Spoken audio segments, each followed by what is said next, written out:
Vocab भैया में स्वागत है। मैं हूं आपका भैया और यहाँ पर वोकैब हुई अब और आसान। आज हम साथ मिलकर अंग्रेजी के कुछ नए मज़ेदार शब्द सीखने वाले हैं। इस चर्चा में हम हर शब्द का मतलब समझेंगे, हाँ, हिंदी और अंग्रेजी दोनों में। उसके जैसे और शब्द जानेंगे जिन्हें पर्यायवाची कहते हैं, और हाँ, कुछ वाक्यों में इस्तेमाल करके भी देखेंगे ताकि ये शब्द हमारी रोज़ की बातचीत का हिस्सा बन जाएं, है ना। और सुनिए, अंत में एक मज़ेदार कहानी भी है जिसमें आज सीखे हुए सारे के सारे शब्द एक साथ आएंगे। तो क्या कहते हैं, शुरू करें? अरे बिल्कुल, चलिए शुरू करते हैं आज की शब्द यात्रा, सीखने और सिखाने का सिलसिला। बहुत बढ़िया। अच्छा, तो हम पहले शब्द पर आ गए हैं। यह है अचीवमेंट। हाँ, अचीवमेंट। अंग्रेजी में इसका मतलब होता है something accomplished successfully through effort. अच्छा।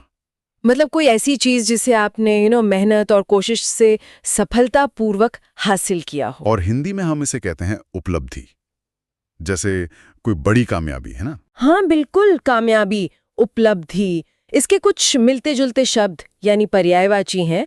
सक्सेस है, अटेनमेंट, अकम्प्लिशमेंट और Triumph. Success, attainment, accomplishment, Triumph.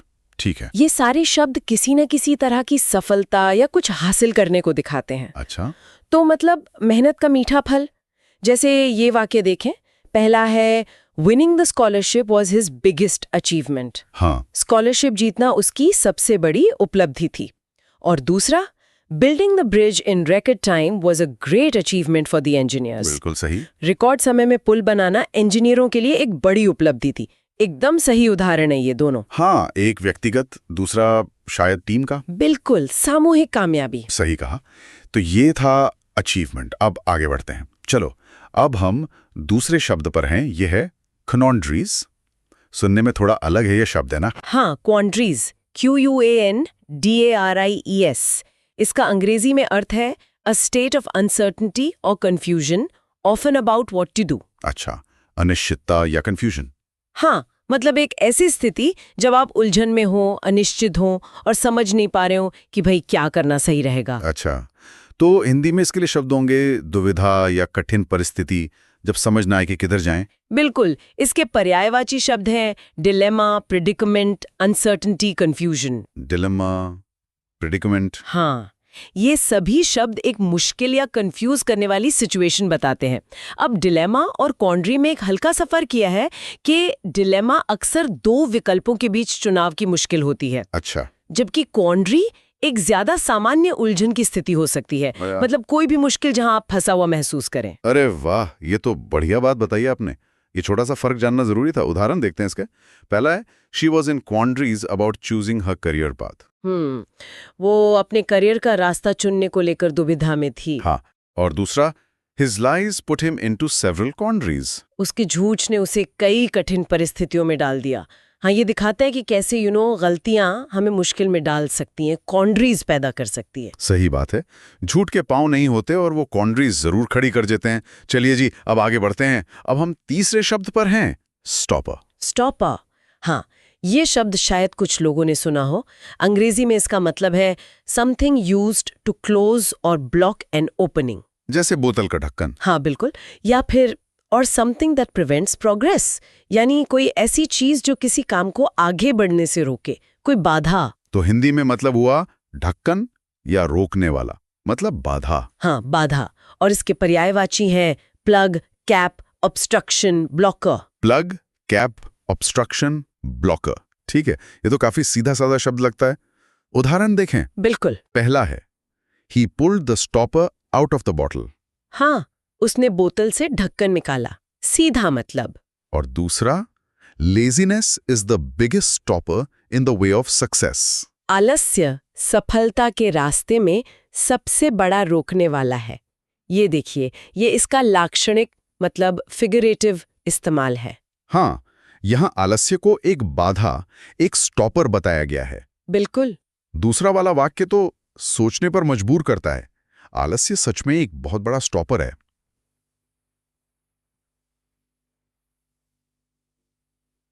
खैर, चलिए रुकावटों से हटकर कुछ आकर्षक चीजों की बात करते हैं। अब हम चौथे शब्द पर हैं, CHIC। CHIC, chic. हाँ, ये शब्द फैशन और स्टाइल से जुड़ा है। अंग्रेजी में इसका अर्थ है stylish, fashionable and elegant. Stylish, fashionable, elegant. हाँ, मैंने सुना है ये शब्द। हिंदी में कह सकते हैं आकर्षक, फैशनेबल, सुरुचिपूर्ण। बिल्कुल, आकर्षक, फैशनेबल, सुरुचिपूर्ण। इसके पर्यायवाची शब्द हैं elegant, stylish, trendy, classy. Elegant, stylish, trendy, classy, मतलब जो देखने में अच्छा लगे, जिसमें एक खास तरह का स्टाइल हो, है ना? हाँ बिल्कुल, जैसे इन वाक्यों में देखिए। पहला है, she looked very chic in her black dress.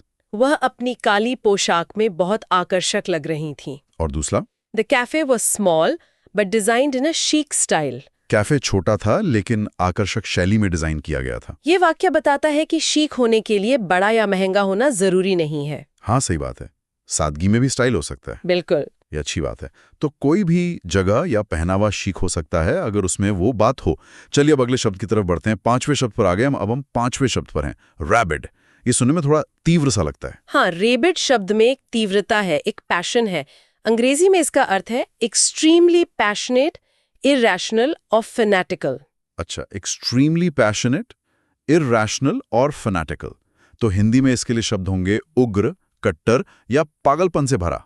बिल्कुल, उग्र, कट्टर, जुनून से भरा। पर्यायवाची शब्द है fanatical, extreme, frenzied, obsessive. Fanatical, extreme, frenzied, obsessive. ये शब्द किसी चीज के प्रति एक असामान्य और तीव्र लगाव या जुनून दिखाते हैं। सही। हाँ बिल्कुल, जैसे उदाहरण देखते हैं। पहला, the politician speech attracted many rabid supporters. राजनेता के भाषण ने कई उग्र समर्थकों को आकर्षित किया। यहाँ शायद थोड़ा नेगेटिव शेड है। और दूसरा, he is a rabid fan of football, never missing a match. वो फुटबॉल का उग्र प्रशंसक है, कभी कोई मैच नहीं छोड़ता। यहाँ किसी चीज के प्रति गहरा शौक दिख रहा है, दीवानगी। हाँ, तो ये पॉजिटिव और नेगेटिव दोनों तरह से इस्तेमाल हो सकता है। किसी चीज का रैबिड फैन होना मतलब उसके लिए दीवानगी होना। बिल्कुल, समझ गया। चलिए अब अगले पड़ाव पर चलते हैं। अब हम छठे शब्द पर हैं, यूटोपिया। ये शब्द तो सपनों की दुनिया जैसा लगता है ना? हाँ, यूटोपिया कुछ वैसा ही है।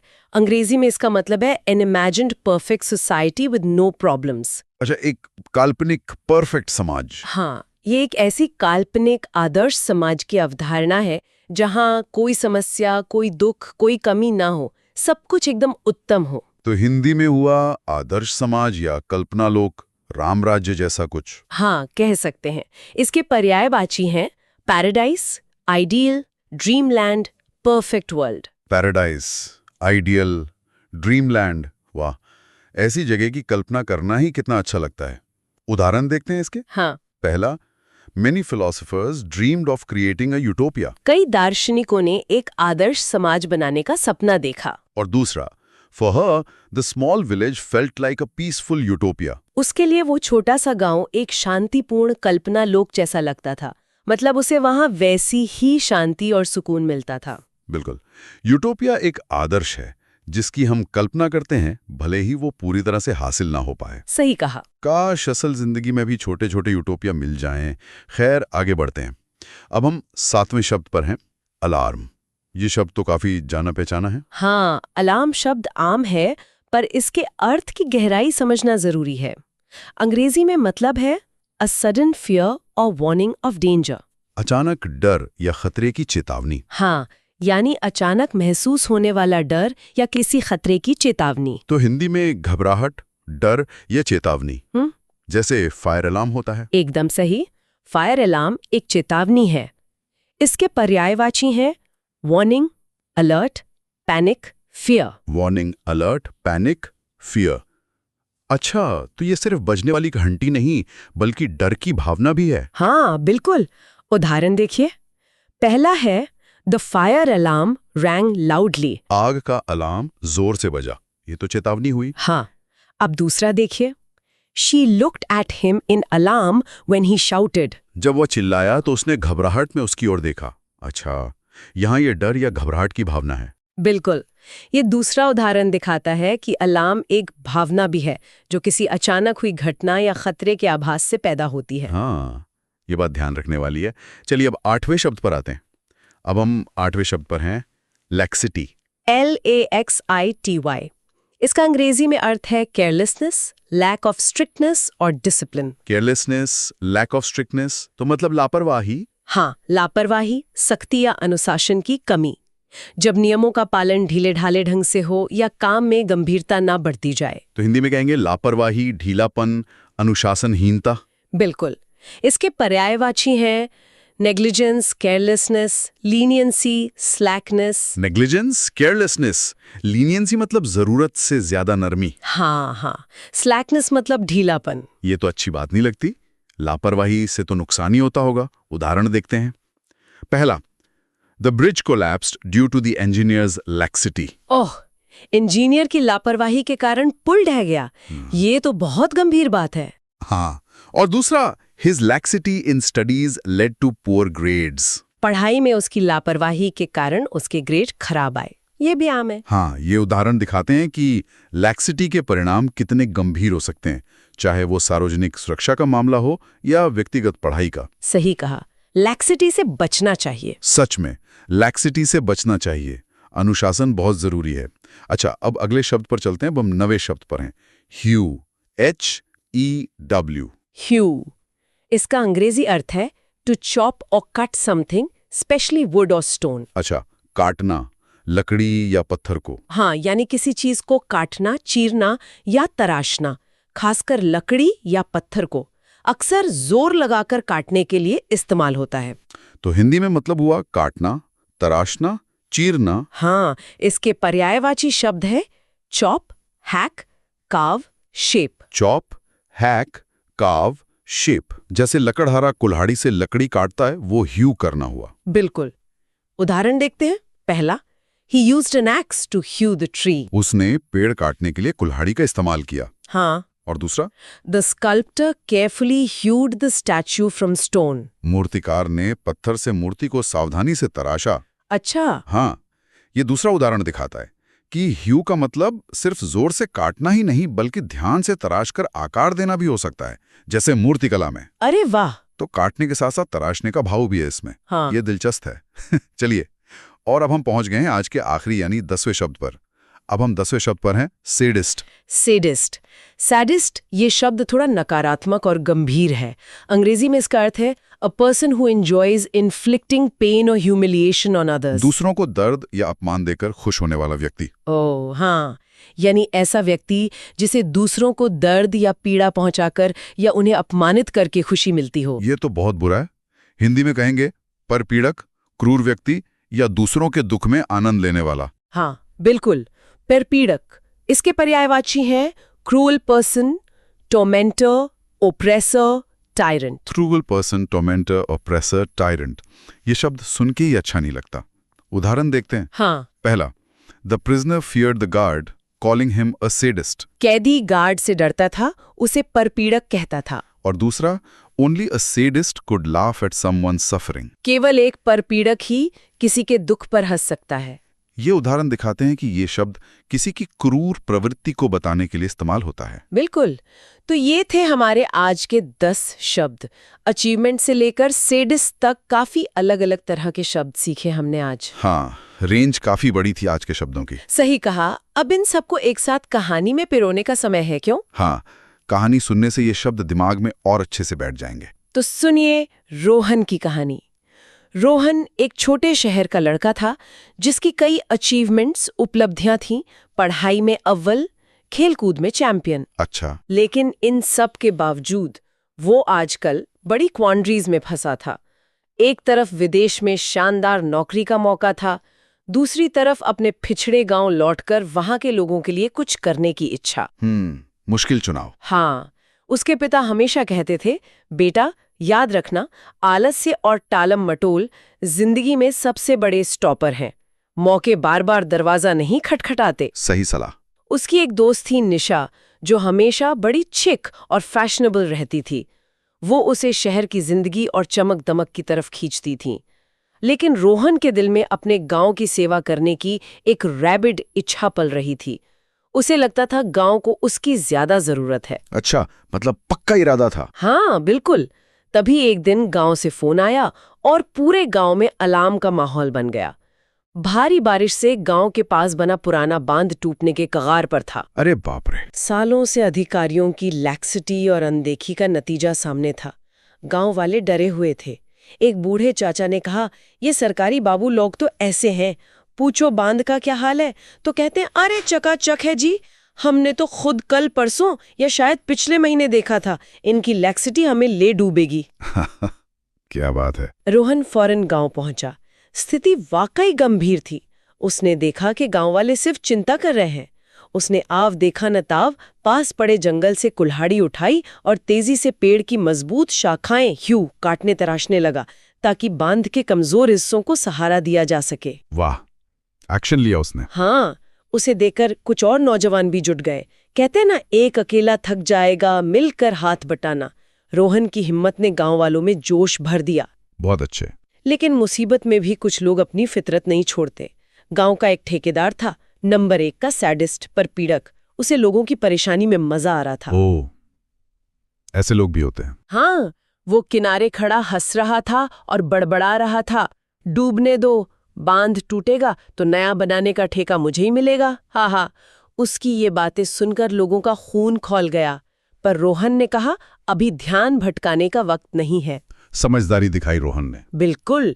गांव वालों की एकजुट मेहनत रंग लाई। उन्होंने मिलकर बांध को अस्थायी रूप से संभाल लिया और जल्द ही प्रशासन को भी हरकत में आना पड़ा। बांध की मरम्मत हो गई, गांव बच गया। लोगों ने कहा, रोहन ने उन्हें सिर्फ डूबने से नहीं बचाया, बल्कि ये सिखाया कि एकता में कितनी ताकत है। शायद यही असली यूटोपिया, आदर्श समाज की तरफ पहला कदम है, जहां लोग मुश्किल में एक दूसरे का साथ दें। क्या बात है। रोहन को अपनी क्वांड्रीज का जवाब मिल गया था। उसकी असली अचीवमेंट विदेश की नौकरी नहीं, बल्कि अपने लोगों के चेहरे पर मुस्कान लाना था।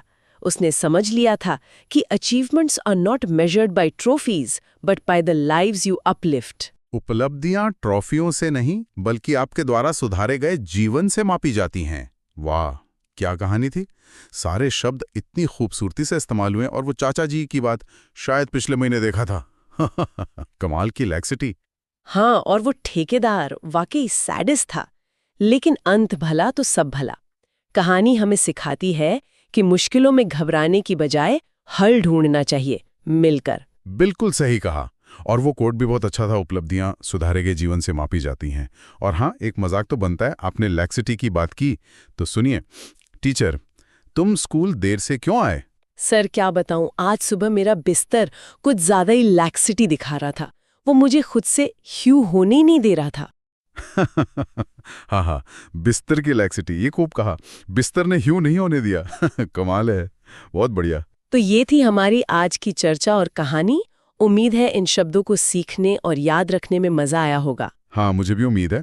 एक बार जल्दी से आज के 10 शब्दों को दोहरा लेते हैं। हाँ बिल्कुल।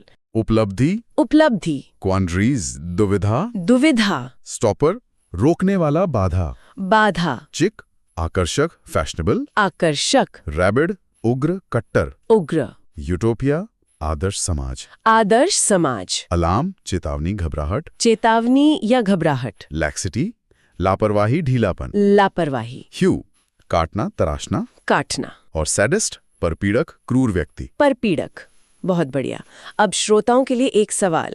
आज सीखे गए शब्दों में से कौन से शब्द उन्हें सबसे दिलचस्प लगा और वो उसे अपनी रोज की बातचीत में कहाँ इस्तेमाल कर सकते हैं?